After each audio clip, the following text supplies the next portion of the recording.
So, Ed, I got to thinking, my friend, and you know that's never a good thing. At one time, we dreamed of brighter days. You as the Jerry Bruckheimer of the streets, me as the Marv Albert of the streets. And the question tonight, Ed, is how the hell did we end up here?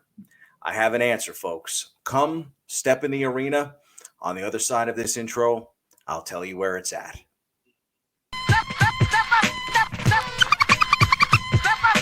This guy has made it through rounds playing the style that he plays. He named every one. It's like this guy named all 5 of my game-winning shots from 2008, 2009. I played with two of the most exciting players ever to play the game, Allen Iverson and Vince Carter. That's Edgar Burgos. I'm Bobby C. On the other side of the virtual world is our producer, Randy Cruz. Meantime, thank you for being on the other end of this audio podcast on Apple, Spotify, SoundCloud, and on the video side on YouTube and, of course, Twitter tonight for Step in the Arena on the Cruise Control Podcast Network in partnership with Hard to Guard Media. Now, Ed, I've been suffering from what they call tennis elbow. Our guest tonight is really big into tennis and basketball. So apparently it's tennis elbow or golfer's elbow, but I don't play either of those sports, Ed. I do, however, like to hurl myself off my motorcycle periodically. I did that for the second time back in October, and apparently that combined with all of this typing in this pandemic format that we have has caused this new painful thing I have going on. And, you know, most of the time LeBron James wears one of these things, the compression sleeves, Ed, you know, because it's I know well a trendy thing to wear in basketball. But I don't know, as a sports reporter, I would say it's not, not as good of a thing to have to wear here in the house. But, you know, it leads me to the intro question tonight, which, you know, why are we doing this? Why have we been doing this for so long? I would say my elbows can't take it anymore. Marv Albert is 79. Jerry is 77. And that means that we are very old ourselves, Ed, you know, and it dawned on me tonight when I slipped on this awesome White Man Can't Jump t-shirt and realized that my light here on the show is so bright that I'm looking like Casper for our podcast tonight. The movie came out in 1992, folks. Basically, I guess the silver lining, Ed, that I wanted to open with our intro tonight is that Marv is still calling games, Jerry is still producing shows, and they've got to retire soon, which means that you and I, it's about to be our time, my friend. Ebony and Ivory, Marv and Jerry, Jerry and Marv, Ed and Bobby, Bobby and Ed, and yes, with a splash of Randy. What a combination. What a combination. Ed, yeah. The triangle offense is dead, which is why we're bringing in a real pro tonight, a scribe of scribes, our guest, a real pro, Marc Berman of the New York Post. Thanks, guys. Quite the intro. What's up? I loved it. Thank you. That was my soliloquy tonight, Mark. Excuse me? That was my soliloquy tonight because I know Ed is going to break my chops. He got a light. Now I got a light, but I'm too bright. And again, he loves to call me last minute and say, "Hey, bam, we got a podcast tonight, whether you're prepared for it or not. Marc Berman's coming on. Turn that light on. Figure it out. We're ready to go." All right. Yeah. Thanks for having me, guys. I appreciate the time, Mark. I appreciate the time. Yeah. 21st season for me here with the Knicks, and it's one of the best. So I was going to say, being there for 21 years, how would you rate your experience? Well, I mean, this season has been so different. I mean, I'm starting to travel now. I went to New Orleans and Dallas. I've gone to Washington, Philadelphia, but that's it. I've watched a lot of Knicks on the television covering games this season, and obviously we're not allowed in the locker room. So it's been a very different experience, but being at the Garden, I've been to the Garden almost every single game, and ever since the fans have been allowed in, it's been so much fun. I didn't think that 2,000 fans could make that much noise. Honestly, I was skeptical when they said they'd have 2,000 in the building. I was worried, like maybe it's going to be even more depressing. But it's been hardly that. I've enjoyed it. I've enjoyed this season more than any season. I mean, less travel, I have more energy. Yeah, I was gonna tell. Me and Bobby has actually talked about, like, for a guy like yourself who gets news in the locker room, do you miss that? Yeah, well, the Zoom era is difficult from a journalistic standpoint. We request some players on Zoom and they don't give it to us. They give us who they want. The Knicks, for instance, if like earlier in the season, if say Frank Ntilikina didn't get in the game when it was still a novelty, we'd ask to talk to Frank, and we wouldn't get him. We would get a couple of guys who played a lot. So to limit controversy, the Knicks have done a great job in not allowing us to talk to certain players like Austin Rivers during his controversial times when he was out of the rotation before he got traded. But in the locker room, you just go up to anyone you want and talk to them, and that's what I miss. You don't have the freedom to really go around the locker room. And actually, when you get down to it, it's less distractions for the ball club. We're not in the locker room. And I think it's one of the reasons why, the club talks about how close knit they are. And that's because there's not like 20 of us in the locker room before the game and after the game. Bobby? That's my cue, Ed, to jump in here with the questions. I was giving you some time to shine, because during the intro I stole all the thunder with the soliloquy, so I figured let you roll with the questions. Marc, obviously you mentioned how long you've been doing this. I've known you for a long time. You definitely are the Post's authority on the New York Knicks, and as I mentioned in the intro too, on tennis as well. But for me, I got to ask you, of course, about the Knicks, because I think it's bizarro world that the Yankees can't buy a hit. They can't seem to win a game, but all of a sudden you have the Knicks with this win streak right now. And I've never seen more of Anthony Donahue fist pumping after games than I have these days. So I guess the question for me is, how in the world are the Knicks winning these many games? Yeah, it's stunning. Yankees can't win, and the Knicks are on an 8-game winning streak, longest since 2014. It shows that coaching is everything. I mean, we all remember Thibodeau on Van Gundy's staff. He was a sharp assistant, and Van Gundy, basically he was a Van Gundy clone. And the Knicks, since Van Gundy left the building in 2001, it's been really bad. And, the coaching, Don Chaney was okay, but, he was kind of past his prime when he became head coach of the Knicks. And it's just been one, besides Mike Woodson, really, they haven't had an elite coach. I thought D'Antoni did a pretty decent job, but, you really appreciate what great coaching is all about. And even today, just doing a story about the Coach of the Year candidacy with Thibodeau, being in line for possibly getting some votes. I think he should be number one, in my opinion. It's not an opinion shared nationally, but the biggest thing he does, he prepares them for every game like it's a playoff game. That Julius Randle is on record saying that. The attention to detail, these players have never had a coach who cared so much about every single game. There's no load management with the Knicks. R.J. Barrett has played every game. Julius Randle has played every game but one. Most of their key guys have played. No one rests. Every game is important. Will they burn out? There's a possibility in the playoffs they're not going to be as fresh as maybe some other teams. But I think the fans really appreciate this season. Yeah, Marc, I mean, season high, 6 games over 500. More importantly, they've taken control of the 4th seed in the East. I would say that's probably been the knock coming in on Thibs, is the fact that oftentimes he's really worn out teams that he's had some previous success with. But I think as a Knicks fan, you probably would sign up for that right now because you haven't seen it in so long. And you mentioned Randle, and I think he has to be the guy that you look at as the one that's been like the real revelation here. He's the real primary reason why they've had this much success. And if Thibs is going to be coach of the year, I think Randle probably should be considered for most improved, if not all NBA.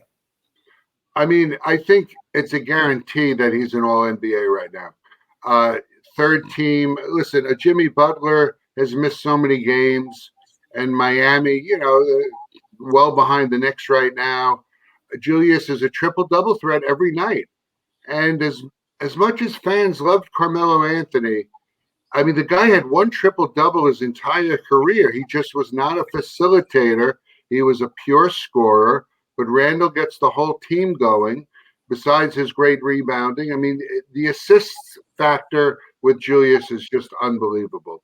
Doubling his total this year. He's over 6 assists a game, and he's getting hockey assists. He's moving the ball beautifully. If you remember last season, such a disappointment with how he over-dribbled, got in trouble, turned the ball over.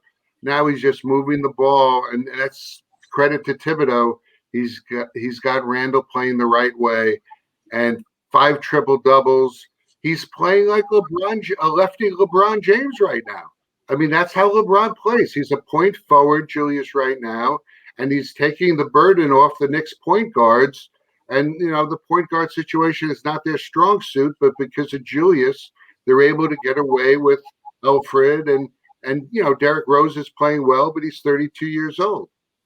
Yeah, I want to ask about, talk about the staff that, Leon and Wes have built. One thing that I guess, like for, you working there, is that they don't really talk to the press at all.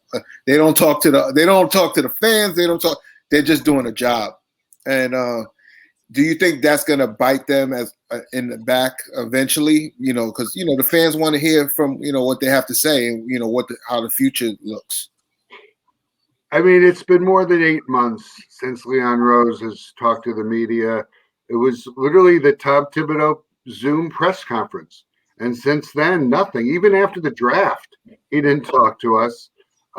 He didn't talk to us during free agency. He didn't talk to us on media day. After the Derrick Rose trade. I mean, it's after the trade deadline. I mean, I could go on and on. Is he going to talk on trash bag day, when the season ends? I don't know if it's superstition at this point. But listen, in a way, this pandemic has eased Leon's transition because we're not around. When we go to the Garden, they put us up on the Chase Bridge. We're not allowed to leave there. We're trapped as prisoners. We can't go onto the court. And, usually before the game, we're, beyond in the locker room, we're on the court schmoozing with assistant coaches and some of the scouts and the president. But so Leon doesn't have to deal with us at all. The other night I saw he was sitting on the bench 2 hours before the game, watching for like a half hour straight, some of the players warming up and putting up shots, and he was just sitting there. And in normal circumstances, we would have been down there and probably bothering him and trying to chat him up. So, it's been, will it bite him in the back? I mean, as long as they win, no. I mean, I don't even mention it anymore. I used to say Rose, who hasn't commented or hasn't talked to the press since late July, but I don't even drop that in anymore. And because you got to really respect the moves he's made. Hiring Thibodeau was a brilliant move, one that Scott Perry would not have made. And I don't know if Thibodeau would have come to the Knicks if it wasn't for Leon. And, because they're very close, and Leon being his former agent as well as Wesley.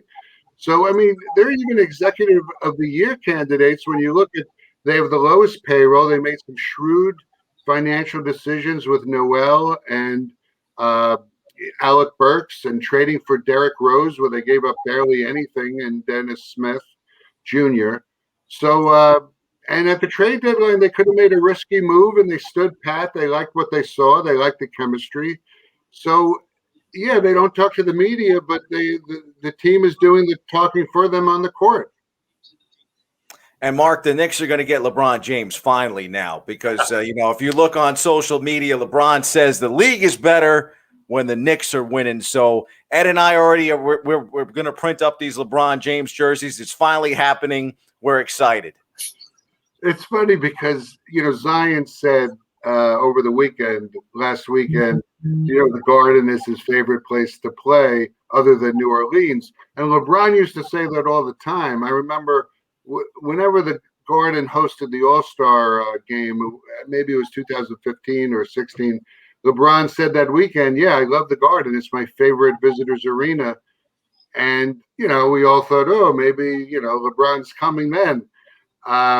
When he went to the Lakers. So I just feel that LeBron is going to retire a Laker, and I think his last season will be with his son. I think the Lakers are going to somehow get his son on the squad, and that's going to be LeBron's final season.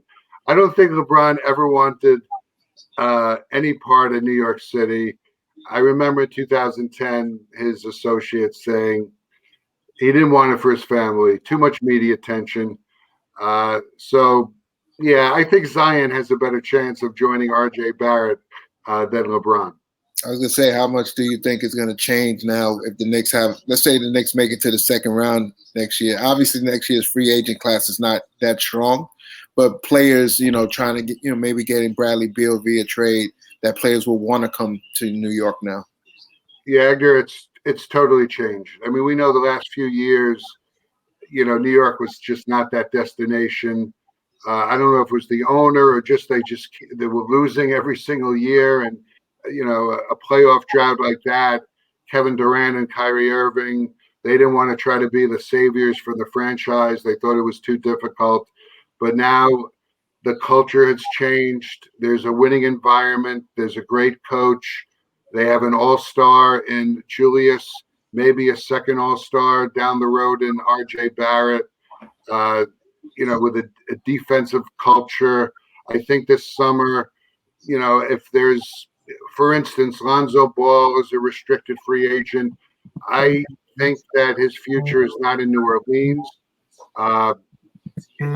If you watch New Orleans play, Zion Williamson brings the ball down court a lot of times. I think they want Zion as the point forward. So I think a player like Lonzo is definitely looking at New York City, especially because Leon Rose was his former agent. I think there's going to be a lot of free agents this summer and next summer that now have New York on their radar. Mark, we bring up the quote by LeBron. I absolutely love this quote by Julius Randle. I actually pulled it up here on Twitter. He says, "We're not done yet. We have a long way to go. It's not just about getting fourth place. We're trying to build something here," which I think speaks to this culture that you're talking about. He actually says we're trying to build a culture. We're trying to do things the right way. Is it possible that maybe going back to that talk about Randle, is it possible that maybe the Knicks have finally gotten lucky in terms of acquiring somebody? Because he's only 7 years into the league, and you mentioned him as a guy that's almost played on a LeBron type level in the East, at least. Is it perhaps the first time that the Knicks maybe walk into something that's a bit of luck? Because they usually don't have luck. Yeah, I mean, very lucky, because let's be honest, several months ago in the off season, he was available for a trade. They were offering him around. In fact, last year's trade deadline with Charlotte, he was available in maybe a Rozier package. This free agency, they were looking at power forwards. I mean, I was told that Jeremy Grant, they made a nice offer to. I think there was another power forward they drafted Obi Toppin, who all he does is play power forward. So they weren't totally sold on Julius coming into the season. So they get very lucky. Imagine if the Knicks had traded Julius to Charlotte and then he became what he has become. I mean, it would just be the curse continuing for the Knicks. But they never pulled the trigger on a deal. And now they have a all-NBA player. And, Jeff Van Gundy is talking about an MVP candidate. It's a little bit of a stretch, but the guy has, almost single-handedly turned around a team with his play. And if he didn't, if the Knicks didn't have Randle, they'd have 15 wins right now. That's how good he's been. So is he going to be on an MVP ballot at number 3? I may put him 3. Or 4. I think when we get the ballots, I think we have a 5-man list to to fill out. So I think he could be a 3, 4, 5 pick by some voters. It's a good segue too, Mark, because Ed and I fight about Obi Toppin all the time because he's a guy that we're both very familiar with, and Randy and myself, he's played in our summer league every year, Hoops in the Sun at Orchard Beach. But when you look at Randle's numbers, I jotted them down: 23.9 points, 10.5 rebounds, 6.1 assists in 59 games. Those are his averages. How in the world is Obi Toppin, as Ed likes to say, ever going to carve out a career as a Knick if Julius Randle is still here in orange and blue? I will have to say it's a great point, and you have to wonder this summer. Listen, the Knicks have $60 million in cap space. There's not a ton of free agents anymore. It used to be a big class, but a lot of those guys, like obviously Giannis with the extension and Paul George with the extension, there's not a whole lot of free agents on the elite level. So they're going to be looking at trades, and Bradley Beal, who knows? I know the agent says Bradley Beal will never leave Washington, but listen, Obi Toppin is going to become a trade pawn because Julius Randle does not really play center. He's not a good enough rim protector. Thibodeau loves rim protecting centers. So Julius is their power forward of the future. And Obi is not a 3 and he's not a 5. So, yeah, I mean, down the road, he may be a trade piece, I hate to admit. And listen, he needs a good summer league. He's not getting enough minutes to play through his mistakes. He looks afraid on the court sometimes. He gets the ball. He can't wait to get rid of it. It's like a hot potato. He doesn't even look at the rim anymore. Listen, they may have made a big mistake. We don't know yet. It's too early. But not having the conference tournaments that season, not having the NCAA tournaments that season, maybe scouts didn't get a full picture of Obi. He was playing against St. Bonaventure and Fordham. So if he would have been in the conference tournaments and then the NCAA tournament, maybe scouts would have seen something like, oh boy, maybe he's not going to make that transition. So Edgar, you're a big fan? No, I'm not. I think he traded. I think the Knicks should have drafted Tyler Halliburton. Yes. Randy. I'm a big fan, Mark. Okay. I'm a producer. Randy's a big Obi fan. And my thing is with Obi, I'm a firm believer, and obviously, Mark, you know me with the Knicks a long time, is that no New York player from New York should never be drafted by a New York team. It never works. It worked one time, Mark Jackson, Rookie of the Year. Besides that, it never worked. Rod Strickland too. Yeah, but then Rod left and had a great career someplace else. And Marbury was good for a little bit. And a little bit. Too little. Too little. First year, they made the playoffs. It's right. But with Obi, listen, I wish he would have had the summer league, and you know how the guys come 3-4 weeks before training camp and they have the scrimmages, and he would have got his feet wet. I think he's really suffering right now from a lack of confidence. But when you're the 8th pick in the draft, I mean, at best he looks like a guy who is going to come off the bench maybe for 12 minutes a night the rest of his career. I don't know. I just don't see it. I thought maybe he'd be a little better from 3-point range. I know they didn't draft him to be like a stretch 4, but I don't know what he does to score right now, and he's getting a little better defensively, but he's also not a great defender. I'm saying you hit it right on the nose. He shoots terrible from 3-point range. He doesn't really have a mid range. He has no post up game. Like, he needs a lot of work. And he's 23. He's not 19. I mean, that's a concern too. But some friends that I know that know Obi, they say he's always taken a long time to adjust to a new situation, whether it be in high school, even in Westchester, Ossining. He was coming off the bench in high school until his senior year, and then he goes to Dayton, and I think his freshman year took a little while. So maybe he needs to adjust. But Halliburton, they didn't even have Halliburton on their radar at 8. I'll be honest, he was a trade back guy. I don't understand it. Maybe they thought his body wasn't strong enough, or I never could put my finger on it. But within a month of the draft, I got a sense that he wasn't heavy on the radar. And like, if Toppin doesn't fall, they're probably taking a Vassell or a the Lewis kid who's in New Orleans now, the fast point guard. So yeah, it's going to be a big mistake because of Halliburton. He looks real good. I do have a dream scenario though. My dream scenario before Bobby jumps in on this is Knicks Nets second round playoffs. Game goes to game 7. This city will explode. That would be amazing. Hopefully Durant will be healthy. Listen, there's 2,000 fans at the Garden now, really loud. By playoff time, it's going to be 5,000 at the Garden, and I'm sure 5,000 at Barclays under the same state guidelines.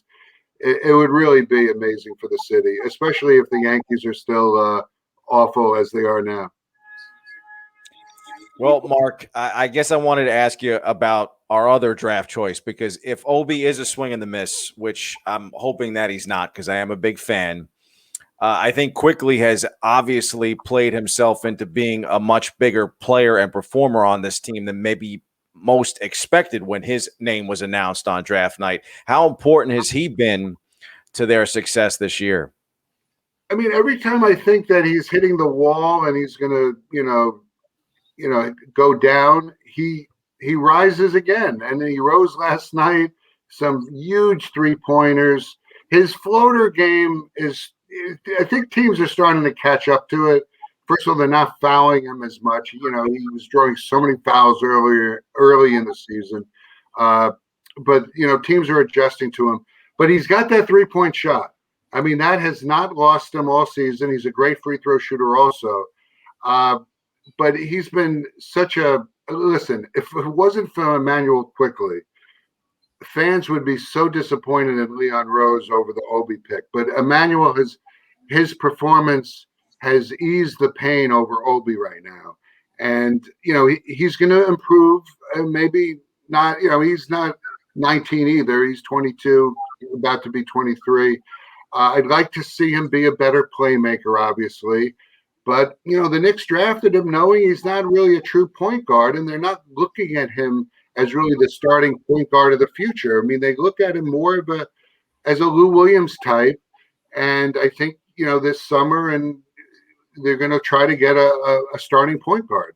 But he's been tremendous, fearless, great spirit on the court, hard worker, a real gym rat. I remember it was not last game, but the game before that, he had a pretty decent outing. And I'm typing my story up on the bridge, and all of a sudden I see Obi shooting, which he should have been. He only played a few minutes that night. But there's Emmanuel Quickly out there on the court shooting for about 25 minutes. I was like, wow. I mean, these guys don't want to go home. I mean, they want to work. So, Mark, I'm going to ask you to put the GM cap on here, because one of the things that Ed and I debate all the time is if this is the first step, let's say, in progress, in terms of the journey to maybe get somewhere finally as a Knicks fan, because Ed and I have always said, are we ever going to see the Knicks win a championship in our lifetime, right? So putting the GM cap on here, is Thibs the coach on this team when they finally get to the finals? And which player from this core, players or player from this core, are still here when we finally maybe get to the finals? Do we see Randle? Do we see Barrett? Do we see Mitchell Robinson quickly? Maybe Obi? Which guys will be there when that time comes? Yeah, I think Tom is the coach. I mean, Leon Rose just adores him.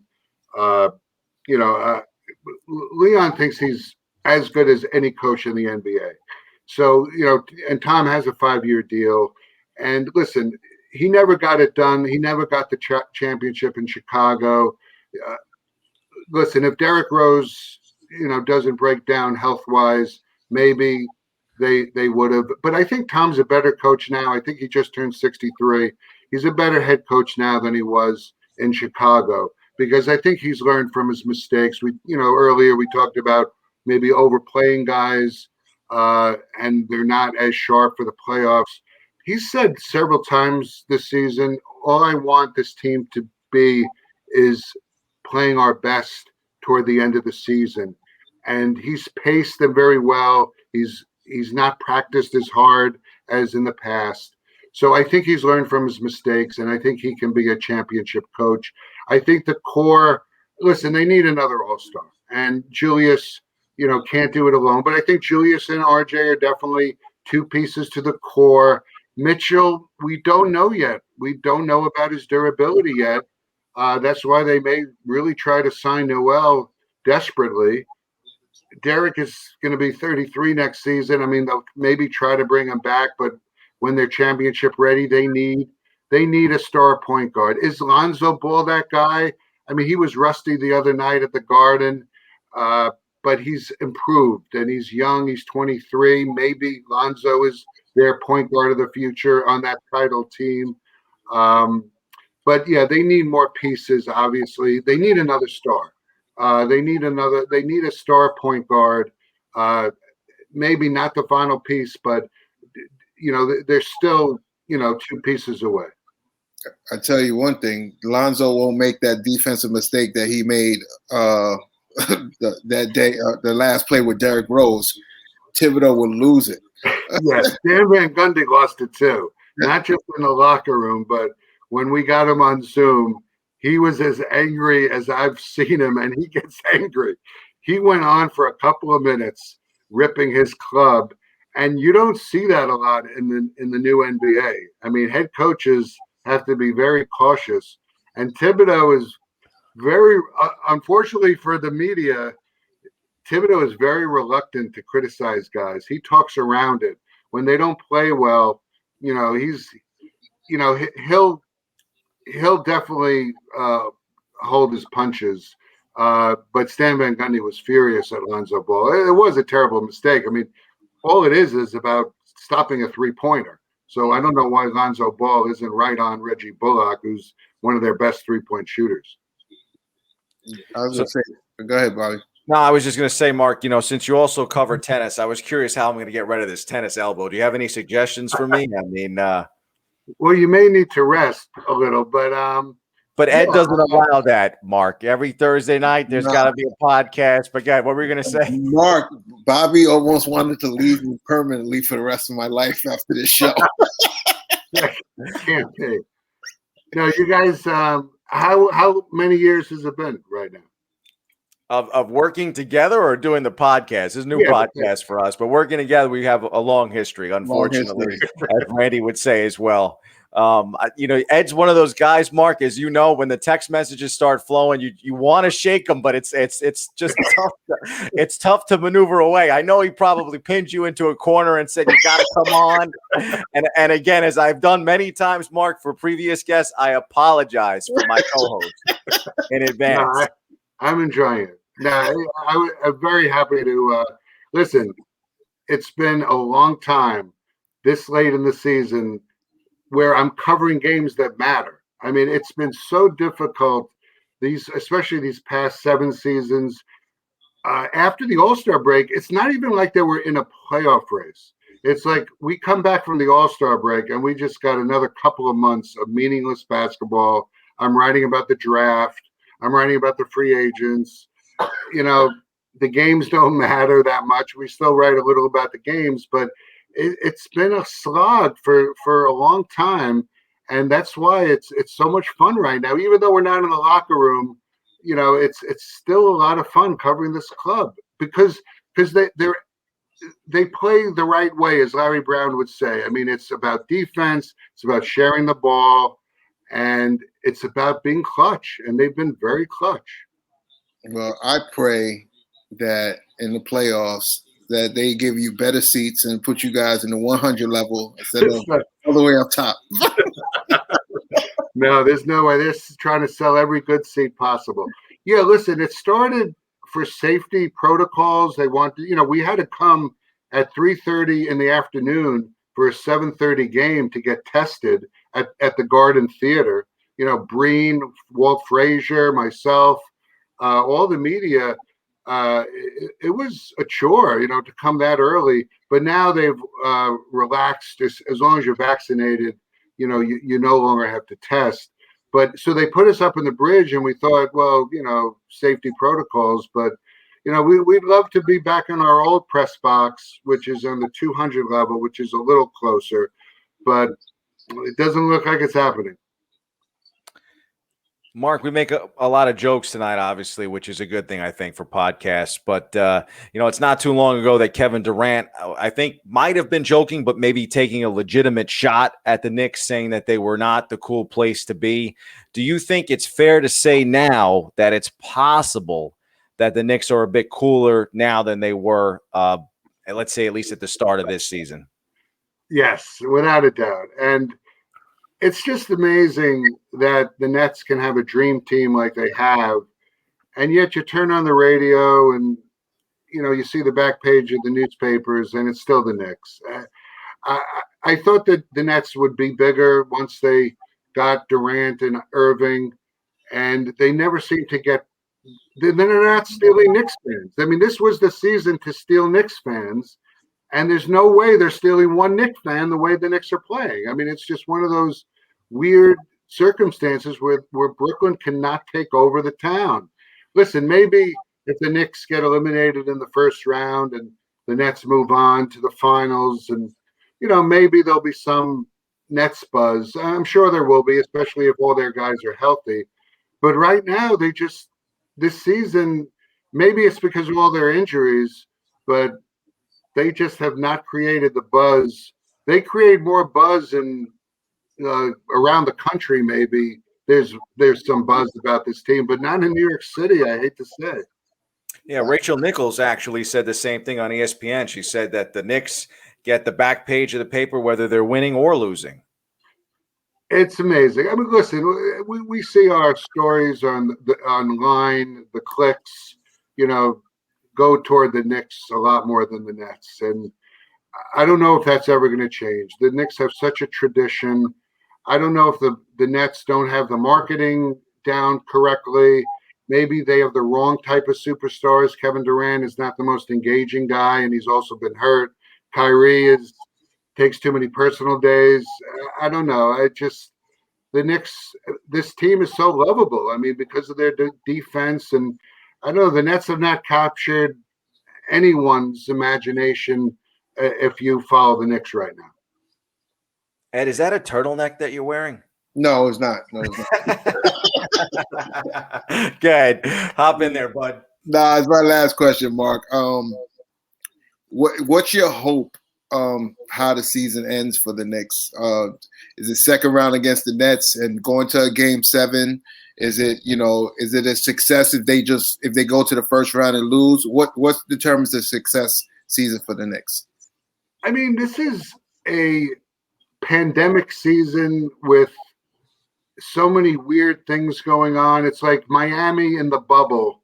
They go to the finals. And why do they go to the finals? No one expected it. And that's because things are just so weird. Everyone's trapped in the bubble. It's all about basketball. And it's sort of like this season also. We wrote a story about how all these players are coming in at night, shooting, practicing their craft, late at night at Tarrytown. And when they get on the road, they're going to the gym at night. That's because of the pandemic. There's nothing else to do. They have no social life. They're not allowed to leave the hotel. There's no appearances, endorsement wise. So it's all about basketball. And if it's all about basketball, that's where Thibodeau shines. So I think, Randle said this in that quote, anything is possible.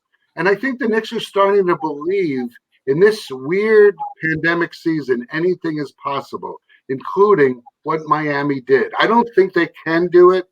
I don't think that Randle has enough help offensively, but I think they could definitely get to the second round if the Nets are the opponent, and the Nets and Kevin Durant is not healthy. Who knows? So, listen, if this was a normal season, I'd say, hey, getting the first round is a nice step. But because it's the pandemic, all bets are off. I think we could see another weird situation of a team like Miami getting to the NBA Finals. I don't know if that's the Knicks, but why not the Knicks? It's great, but why not? It's the great equalizer. They may have the best coach right now in the Eastern Conference. I just think that anything can happen because of how crazy it is. Someone could get the virus, and a star player can be shut down for 7 days. I mean, anything is possible. Mark, I think for the Knicks, it's big that they get home court advantage in the first round. Do you agree? Yeah, and I think, listen, Atlanta's very good, and who knows if Trae Young doesn't go down late in the third quarter. Who knows what happens? They're playing very good. They have a lot of talent, and they had a lot of injuries last night too, besides just Trae Young. But if they can hold on to that fourth spot, and listen, they're 3-0 against the Hawks this year. A 4-5 first-round matchup with Atlanta is not the worst thing for them. But, yeah, home court would be huge. I think they're 21-10 at the Garden right now. So it would be such a boost for the franchise to finish fourth, and that is right now their goal. And, I mean, they have a tough schedule, and they have to go out west for several games. It's a 6-game road trip.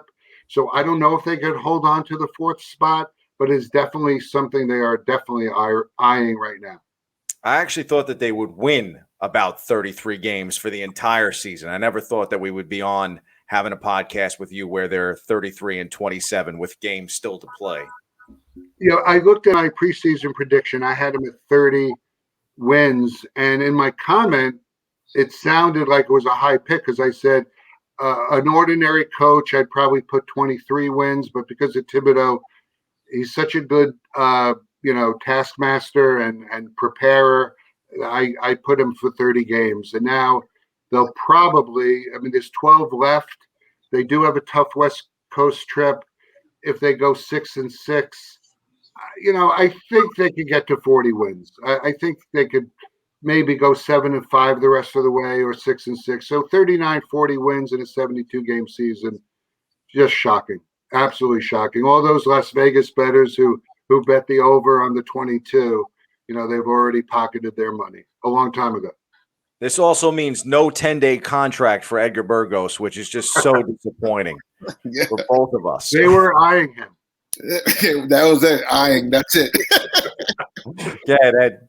Mark, I appreciate you coming on, man. I know it's late. I know you go to bed, pretty early. So, well, it was a late night last night at the Garden. That overtime didn't help our deadlines any, but it was still fun to write about. Well, definitely appreciate you having come on the show and taking the time with us, and and listening to all of Ed's BS, which is it's tough for me. I know it's got to be tough. I've been able to survive it though. All right, Mark. Let me know if you know any remedies for this tennis elbow, Mark. U.S. Open's coming. It's only around the corner, so I'm sure by the Open you'll be okay. Be okay. You got to find out. Actually, thanks for reminding me. I have to call the U.S. Open people to find out what their plan is for the tournament. They had no fans last year. Hopefully there'll be maybe 10,000, come late August. Did they already say that the Knicks will have 5,000 fans for the playoffs? Well, Cuomo did come out and say for the indoor events, they're going to raise it to 20%. That would be close to 5,000. I was in Dallas last week. They were already at 20%. So there were 5,000 at that game. And it seemed okay. Listen, it's Texas. No one's wearing masks outside for sure. Even in elevators, I walked in my hotel and no one's in a mask. I'm like, it's really bizarre. But yeah, I think Cuomo has said he plans to get it to 5,000 come playoff time. Awesome. I see a lot more, punches into the air from Anthony Donahue, Ed. I feel like it's coming. It's coming after these wins. So if he's listening or watching. Is Anthony the guest next week, or he's been a guest before? He's been a guest before. He's everywhere. And a friend, of course. And a friend. Thanks again, Mark. Appreciate you. All right, guys. I appreciate it. All right. I could have sworn that was a turtleneck you were wearing. You know, listen, man, let me tell you something. You robbed me up before the show started. I know you got a lot of stuff going on. I know that you got a lot of heat happening in your life. So I'm going to be nice to you today. And I got papers that I have to grade, bro. If you need help with the papers, days, man. I'm a professor. If you need help with the papers, I'm here for you, my friend. That's a lie, Ed. That is a lie. That's a friendship thing right there, because I know that if I said to you, come over here and grade these papers, you would say yes, but you would not come. Guarantee I'll be there. Guarantee. Next week, I don't see it. I want to talk to your class via Zoom. Next week, I'm there. You are not. You can teach my class next week if you want. That's fine with me. I got a few weeks to go. You can teach the class. Take some stuff off my plate. Otherwise, like I said, last minute Ed, last minute Marc Berman. My light is so bright. I didn't even have time to last minute. I didn't even have time to adjust it. My light is so bright. Randy's like, you can't see you. You said I can't see you. I didn't have any time. There was no time. Yeah. I still think it was a good show. We definitely appreciate Marc Berman, New York Post, and as I mentioned, the authority on the Knicks. So always great to chat with him. And like I said, really, all jokes aside, cannot believe that we are talking about the Knicks potentially upending someone in the postseason, not even in the first round, but maybe the second round, no less, and possibly even the Brooklyn Nets. Home court advantage, Randle potentially winning major awards, and Thibs being coach of the year. I mean, it's been a weird year, but definitely if you're a Knicks fan, it's been a great year. Like you said, it's fun to see, definitely fun to talk about, especially, the heartaches and the headaches we've received for the past 16 out of 20 years. So, hopefully it's a nice playoff ride. So that's the goal. Yeah, I think the Knicks, of course, again, in all seriousness, they've given us some moments over the last, 2 decades. I always felt that once Patrick Ewing was gone, it set the franchise back significantly in terms of really being able to, finally get to be that kind of competitive team that they were back when he was the centerpiece of the squad. And again, they've had their moments. I think Melo and company had some good years.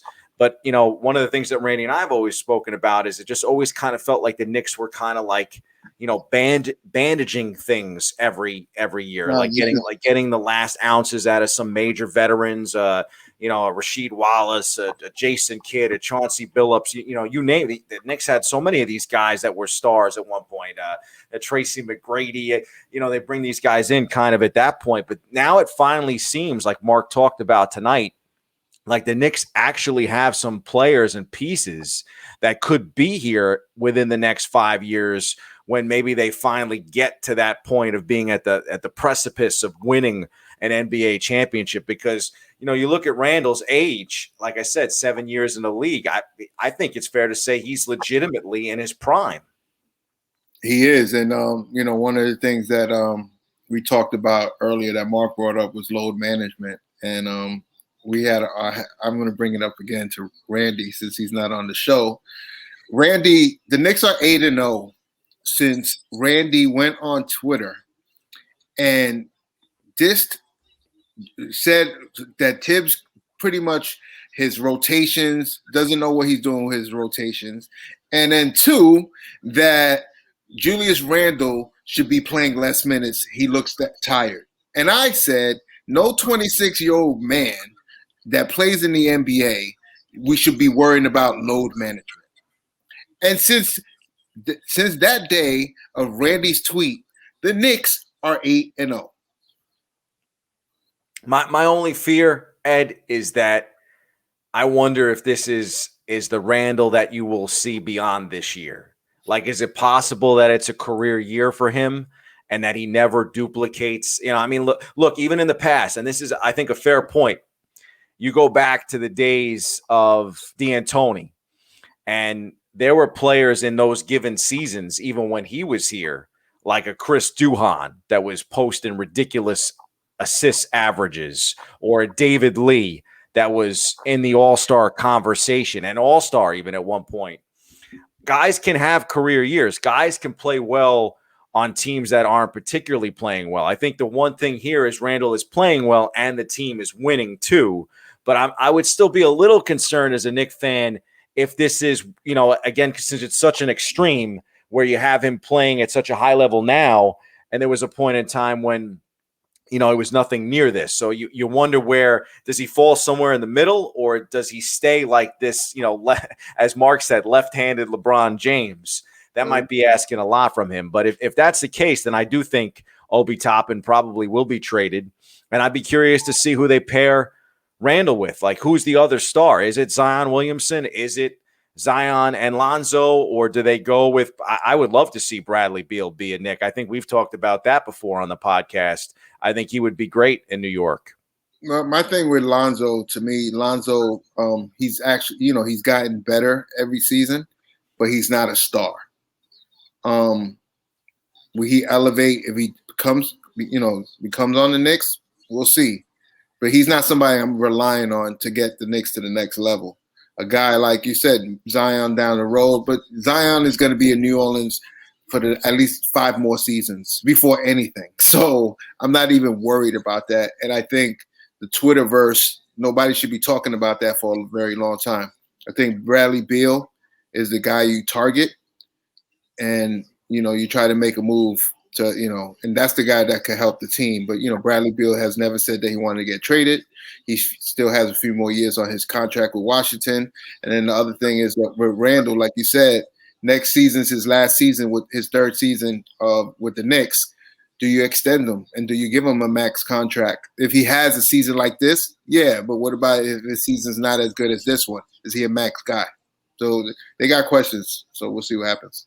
How about someone like Zach LaVine? I've been high on him. I thought he'd be a guy that the Knicks could possibly target as well. I mean, I think that there are other guys that'll be on the market that'll be interesting to see if they go that direction. If not, a Bradley Beal or a Zion Williamson, as you said. Maybe Williamson's not even in the conversation. Yeah, I mean, Zach LaVine is a baller. But I actually like what they're doing over there. In Chicago. In Chicago, yes.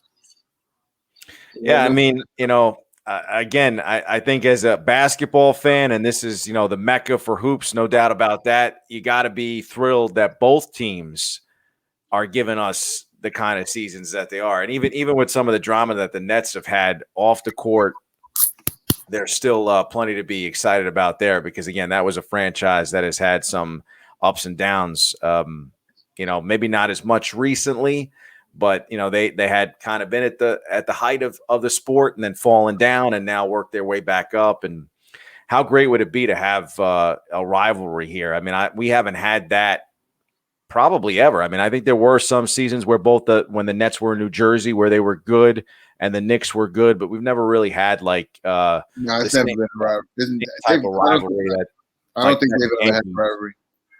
Yeah, so it'd be pretty exciting to see that come playoff time and possibly both teams competing for Eastern Conference championships for years to come. Yeah, it's gonna be fun. Like I said, my dream scenario is a Game 7 second round. I think I just want to see feel the atmosphere in the city and the Twitters, and Randy's gonna go crazy. Randy's probably gonna have a parade at Orchard Beach. It's got a lot of things going on. I can't wait to see it. So Ed, again, in all seriousness, do you think the Knicks get home court, right, in the first round? I think they play Boston, not Atlanta, in the first round. Okay, so you think they play Boston. Do you think they beat Boston in the first round? It's going to be a tougher series than Atlanta. Okay.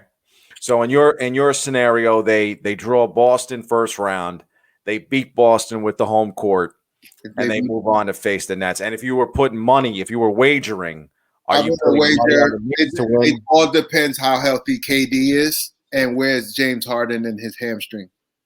Okay. If they're all healthy, I'm going to go with talent. All right, so I'm going to play kind of devil's advocate here. So let's say best case scenario, they do reach the second round. They draw the Nets. Big time, hoopla here in the city. They beat the Nets in the second round. Do we see what Mark just brought up? Do we see the Knicks possibly getting to obviously the East Finals and then the NBA championship. Could they possibly get to the NBA Finals this year? If the Knicks reach the Eastern Conference Finals, this city is gonna be nuts. I mean, if they beat the Nets in the second round, they won the championship. They won the championship. I mean, sort of. Yeah, I mean, but you know what I'm saying. But for Knicks fans, they won the championship. They're gonna be partying like yesterday after the game down 34th Street. But it'll be a successful season, and then obviously next year they're gonna talk about, hey, who can we get over here to make the team better? So we'll see what happens. So, I mean, but, again, with the podcast, we've spoken about it before. We had Nets Lakers in the finals. So is that narrative changed because the Knicks have a win streak? I mean, no. The narrative hasn't changed, but the injuries have. So you have the opening is there for the Knicks because the Nets are banged up. And the Lakers, they might not make the finals. I mean, LeBron's still out. AD's supposed to be back in the next couple of days, but we don't know what type of AD we're going to have. So, right now, the Lakers got to worry about the Clippers. They got to worry about Denver, even the Suns. So we'll see what happens. I can't believe we're here on the podcast talking about the Knicks in the finals. Yeah, well, hopefully we can have a show next week, guys. The fans out there. I know my man, my friend Bobby C has papers. I will help him. Guarantee, fans, I will help him. Send your emails at Bobby C on Twitter and say, please don't leave Edgar. Okay? Thank you.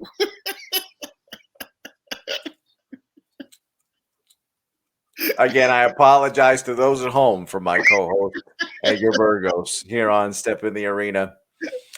I think it's probably a good time to wrap it up, unless you have any, home remedies for tendonitis of the arms.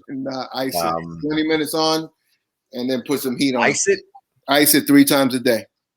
See that, the acupuncturist says that it's heat that I need. No, heat 3 times a day. I would do it. You said ice, Ed. You just said ice. No, ice and heat. Ice and heat. Ice and heat. Yes. What are you, icy hot? What?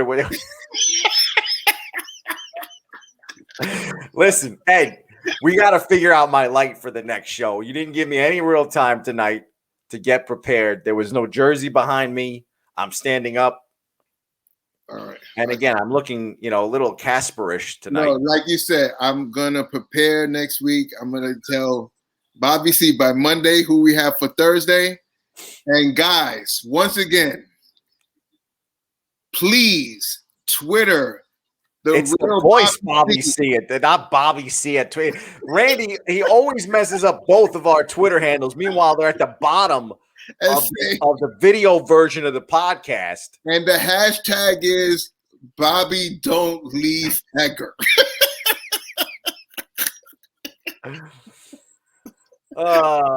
Step in the Arena on the Cruise Control Podcast Network. We appreciate you tuning in tonight, whether it is on the audio or the visual side of things, even if my light is too bright. And again, a special thanks to New York Post Knicks Authority, Marc Berman, for being our guest. We'll see you next week on Thursday night. Deuces. Later.